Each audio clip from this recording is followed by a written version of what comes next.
right, hello and welcome to the Middle East Forum Speaker Webinar Series. I'm Stacy Roman, and today we have Benjamin Baird, Director of MEF's Counter-Islamist Grid Project, joining us as well to moderate. We are pleased to have Mr. Ahnaf Kalam, a Counter-Islamist Grid Associate for the Middle East Forum based out of Denver, here to discuss radical Islam at a mosque near you. Mr. Kalam will speak for 10 to 15 minutes and open it up for questions. Should you wish to ask a question, please use the Q&A box located at the bottom of your screen. We'll do our best to get to all questions, but we have many participants on this webinar, so I apologize in advance if we do not get to yours today. And with that, I will turn the discussion over to Mr. Benjamin Baird and Mr. Ahnaf Kalam. Thank you, Stacy. As mentioned, my name is Benjamin Baird, and I'm the director of the Counter-Islamist Grid, a project of the Middle East Forum. I'm joined today by Ahnaf Kalam, our Counter-Islamist Grid associate in the greater Denver, Colorado area.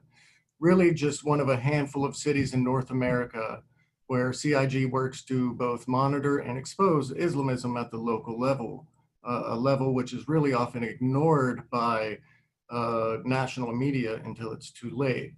Ahnaf holds a BA in Political Science and International Studies from the University of Colorado, and his counter-Islamist efforts in Denver, he's done a great job there exposing the influence of Islamism on university campuses and removing radical Islamist influences from Denver's Countering Violent Extremism program. Welcome, Ahnaf.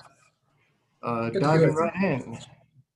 Denver has been a temporary home to some of the most charismatic and infamous Islamist clerics in world history, including Sayyid Qutb, the Egyptian Muslim Brotherhood ideologue who would eventually inspire jihadists such as Osama bin Laden.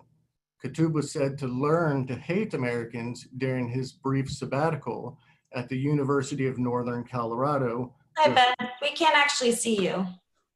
Oh, you can't see me? No, sorry about that.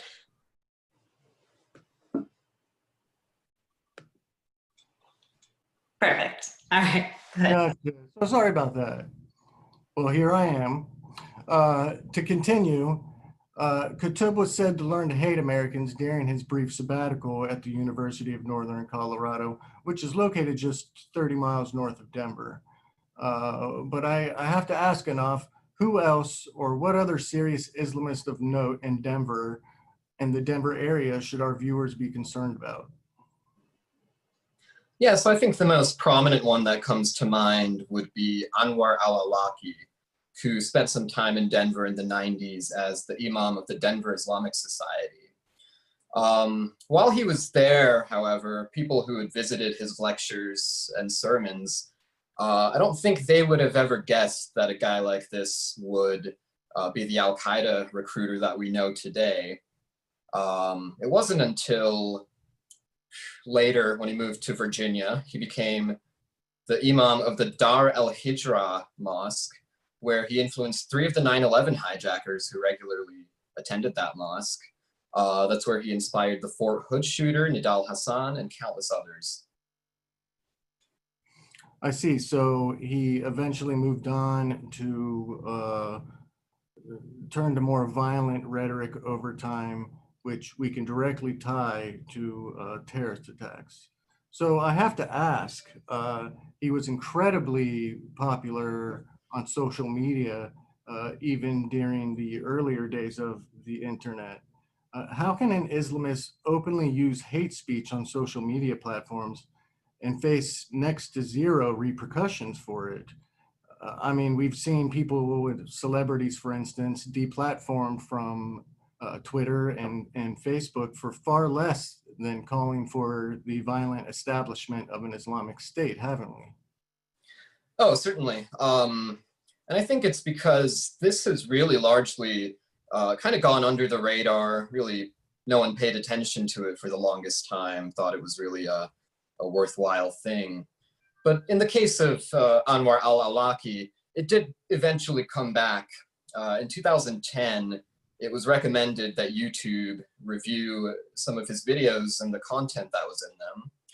And later, they concluded that the content of those videos was tantamount to, quote, inciting cold-blooded murder.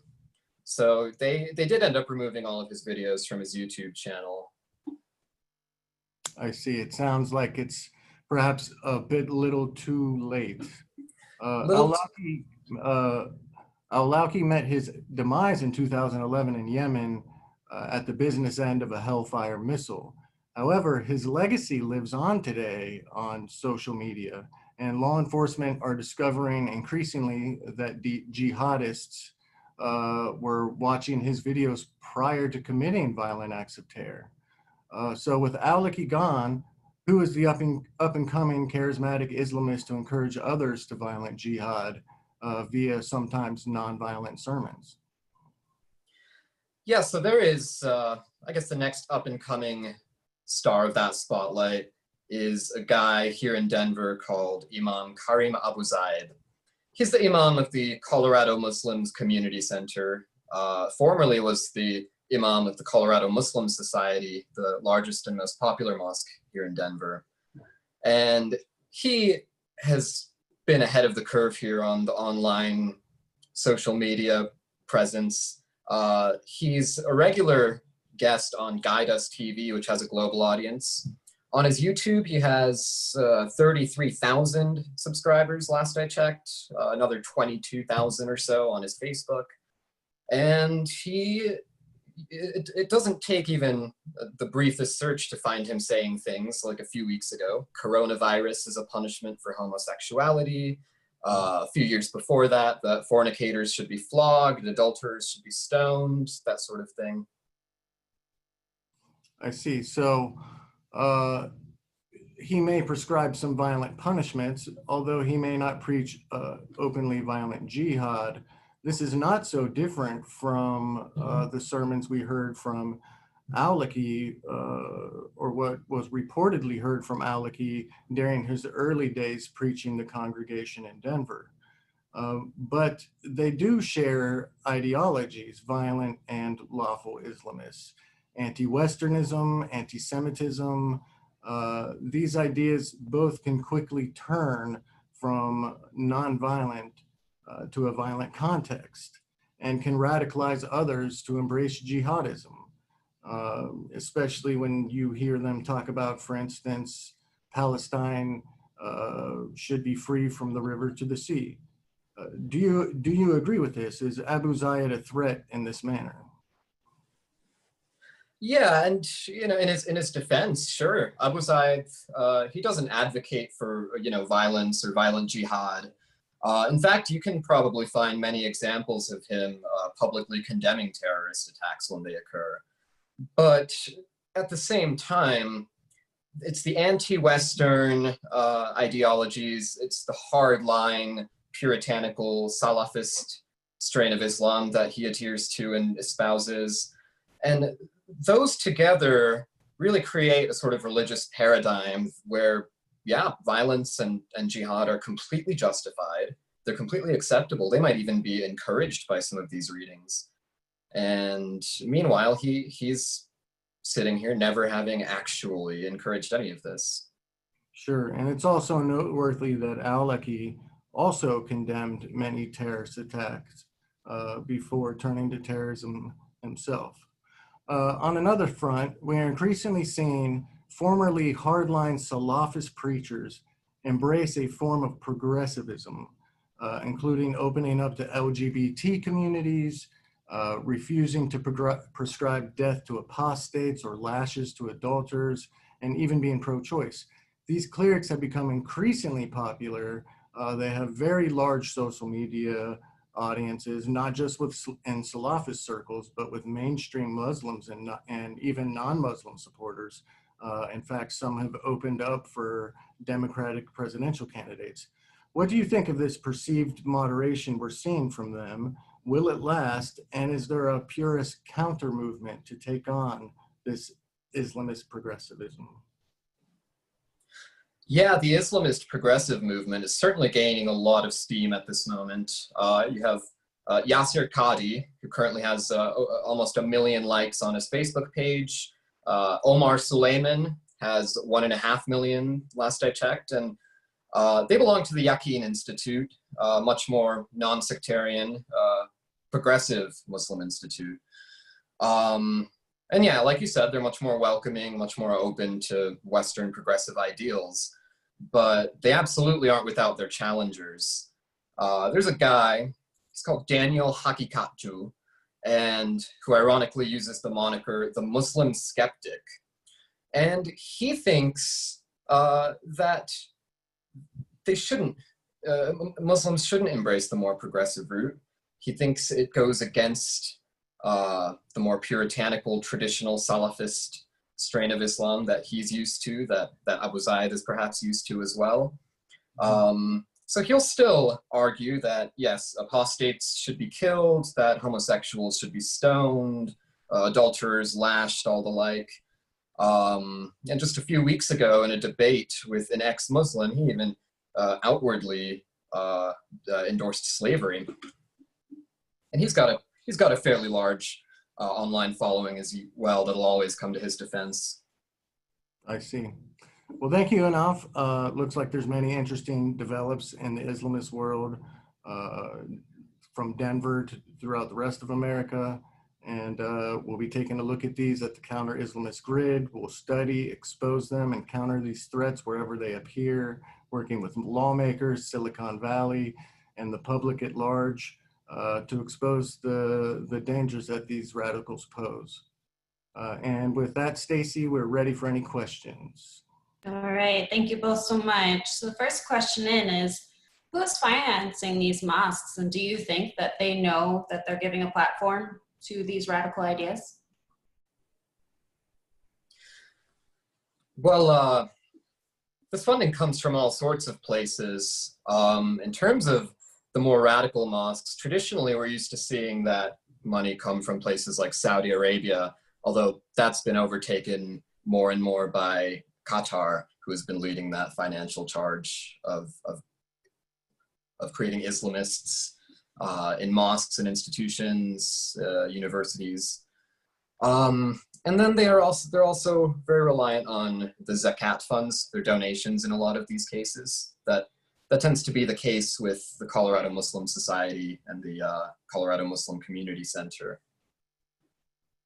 Thank you. Do you have Right. Giving money to your mosque is compulsory. There's an unending flow to these radical mosques that we're seeing. And as Ahnaf says, you know, yes, it's opened the door to foreign places as well. Qatar, Turkey also, through its DNet Center in America, has opened a number of mosques, and the leaders there answer directly to Islamist leadership in Ankara. Wonderful, thank you. Do you have a rough number of how many Salafist mosques or centers there are in the US? In the United States, I wouldn't know that number. It varies from city to city. In Denver, we're a little luckier than some other larger metropolitan cities that have dozens and dozens. And here in Denver, it's thankfully much lower. So it varies. I'm sure if you go to another rural state, maybe Montana, you'll be pressed to even find two.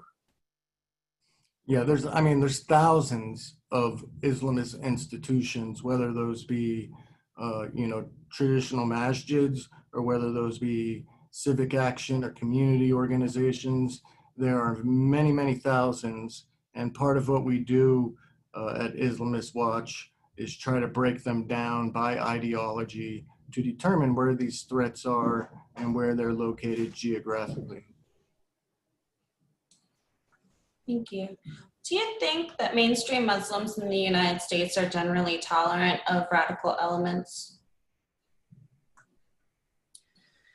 I think that kind of varies on a spectrum. Typically, mainstream Muslims will, for instance, they might be pretty moderate people with no extreme views of their own, save for maybe their position on the Israeli-Palestinian conflict and, some of the other things. There's all sorts of elements of culture and tradition in some of these things too, but I think it really depends on what that what that radical, I guess, item in question would be. You can have a whole handful of mainstream moderate Muslims who are pro-LGBT, pro, women's suffrage, and then they might think at the same time that the state of Israel needs to be dismantled. Yeah, there's definitely not a monolith per se. The average mainstream Muslim, I think, would reject the extremism we see from Islamists. But there are instances, I believe, that Islamists have taken the lead, politically especially. I think that Muslims are looking towards Islamist leaders for answers on who they should vote for, and they're following them in that direction. So while they don't necessarily believe with them theologically, they are supporting them politically. Understood. Do the progressive Muslims you were speaking about earlier, do they hold anti-Israel, anti-Semitic beliefs, and are they sincere in embracing social progressivism?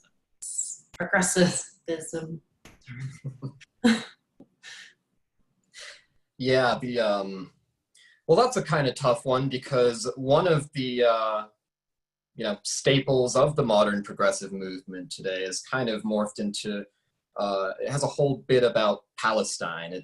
To be progressive is to be pro-Palestine, to be quote unquote anti-apartheid or what have you. And progressives don't exactly see Israel as being a liberal progressive place the way that it's portrayed in their understanding of it.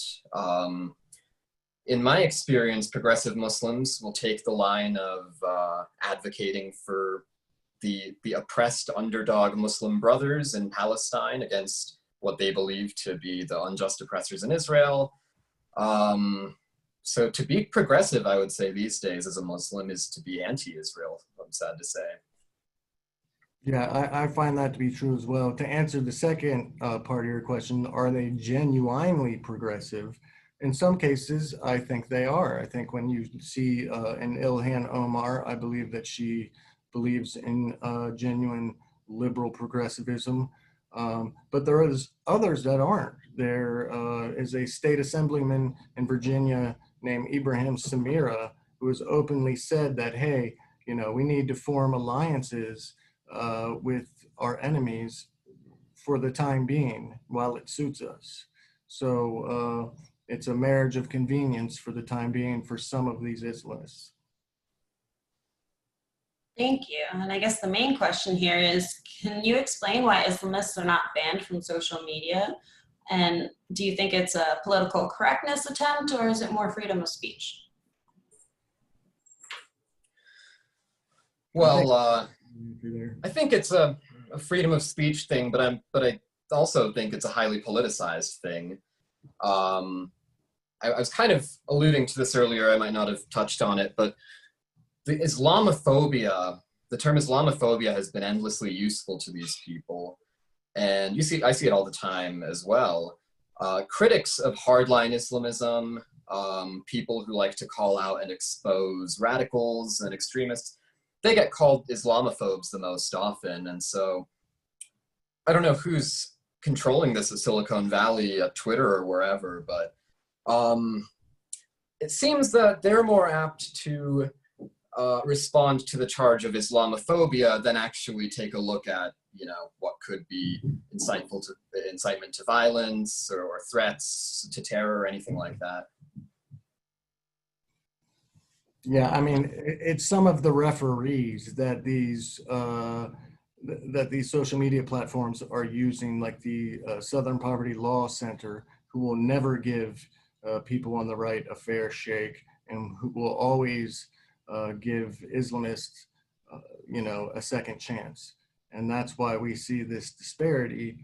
And unfortunately, that doesn't seem to be changing. In fact, it seems to be getting worse, especially as we move towards election day. Thank you. So speaking of social media, we should probably talk about the younger generations. What is the trend of the younger non-immigrant Muslim generation regarding religious observance and assimilation to American society? So this, Leader Ahnaf answer this one. yeah, this one I I have personal experience in as the thing you just described, a non-immigrant, younger, former Muslim. I grew up in a Muslim household. Most of my friends and circles around me in my community were also Muslims. But as we're getting older, it's certainly getting more progressive, at least from what I see. Um, all of my Muslim friends are pro-LGBT, very, involved in whatever progressive movement is going on at the current moment. I bet all of them would vote for Bernie Sanders tomorrow. Um, you do see some degree of younger Muslims, non-immigrants, maybe first generation, who are still devout Muslims. I haven't seen that in my own experience to where these people are quite on the path to radicalism. And I think that's because they've kind of picked up some of these new progressive Muslim figureheads that are more palatable than, say, Karim Abu Zaid. They like the one who's doing the BuzzFeed videos and not the Salafi videos. Well, that leads perfectly into the next question. Are there any Muslim mainline organizations that you do admire? And if so, are they speaking publicly against these Islamists? Yeah, there are a few around the US, some of them in Great Britain and parts of Europe. Can't come up with their names off the top of my head. There's Dr. Zuhdi Jassers, I think it's Americans for Freedom and Democracy. Even here at, if I can give ourselves a little plug here, some of the my Muslim colleagues at Middle East Forum, or people who have grown up in Muslim backgrounds, do very respectable work. And then the other ones actually tend to be, I used to have some affiliation with the ex-Muslims of North America. And they advocate for, liberalism in Islam, a more progressive interpretation of it. They sadly don't get the same platforms as some of the more Islamist organizations do, largely because of claims of Islamophobia. Thank you. I think we have time for one last question. You were talking earlier about the social media platforms, but how do you interrupt either A, the power, B, communication, or C, the product? In other words, how can you govern or regulate calls for violence? Are you able to shift the balance of power? And what would be the best policy to allow for effective law enforcement to reduce or neutralize criminal behavior associated with the rhetoric? I personally think that it needs to be the yelling fire in a movie theater. If it's a public threat, if it represents a public threat, it needs to be prosecuted and treated as such. And we need to very clearly define what that means when we're talking about Islamism, because calls for theocracy can be violent and they can be nonviolent. And so we need to very clearly establish that. And, we need to adopt a single definition for anti-Semitism so that these cannot be dismissed as anti-Zionism. It's a slippery slope, though, however, because, once you start legislating hate speech too closely, then it could take away our ability to criticize Islamism. And at the present moment, we are losing that battle. They are able to use anti-Semitic rhetoric far more loosely than we are able to criticize Islamism, not Islam, but Islamism. And I make that distinction because it's very important. I think a lot of lawmakers in this country could learn that simply making that distinction would save them a lot of grief from their constituents when they criticize Muslims or Islam as a whole. All right. Well, if you guys could just give us a little more information on where to find some more readings or writings from what the Counter-Islamist Grid is doing, that would be appreciated. Certainly. So the Counter-Islamist Grid has moved over to islamistwatch.org. That's islamist-watch.org. You can find all of our CIG writings there, along with the great number of Islamist Watch articles that we've been working on via our numerous projects there, including our new Islamism and Politics project. You can reach me at any time at director@counterislamist.org. And you can reach Mr. Kalam at klam@meforum.org. Thank you. All right, well, thank you both for joining us again. We've come to the close of our webinar.